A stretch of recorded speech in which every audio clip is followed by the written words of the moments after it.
আমাদের ক্ষেতের এই বেগুন গাছগুলো মাত্র 1 মাস বয়স।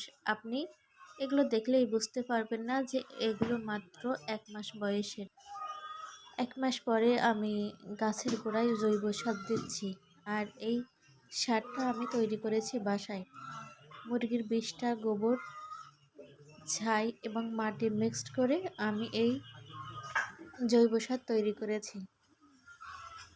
এটা দিলে গাছের দ্রুত ফলন বৃদ্ধি পাবে, সেই সাথে গাছগুলো আরও সুন্দর ঝাঁপিয়ে যাবে। এই গাছগুলো দেখলে আপনি বুঝতেই পারবেন না যে মাত্র 1 মাস বয়সের গাছ। আমাদের এই ছোট্ট ক্ষেতে আমাদের নিজেদের প্রয়োজনে বেগুন গাছের পাশাপাশি অন্যান্য গাছও লাগানো আছে।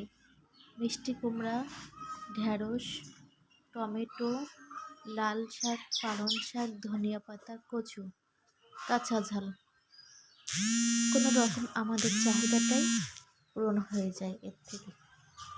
তবে আমরা সবসময় চেষ্টা করি ইউরিয়া সার ব্যবহার না করে জৈব সার ব্যবহার করার জন্য।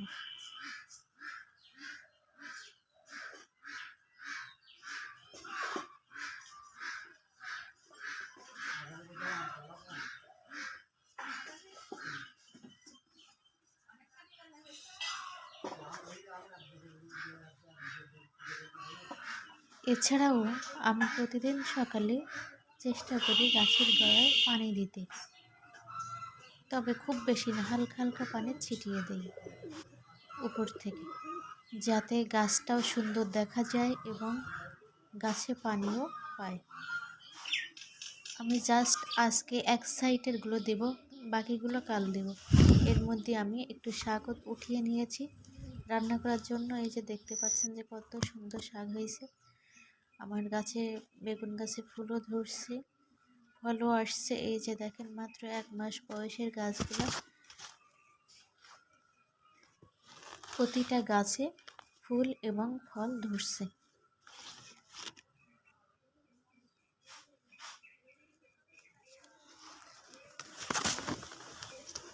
সাইডের এই গাছটায় এই যে দেখেন এত বড় একটা বেগুন ধরছে।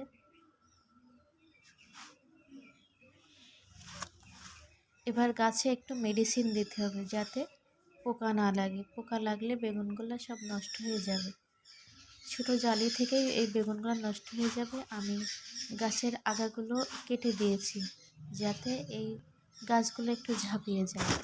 আপনি দেখতে পাচ্ছেন যে আমার এই গাছগুলো কত সুন্দর ঝাঁপিয়ে গেছে।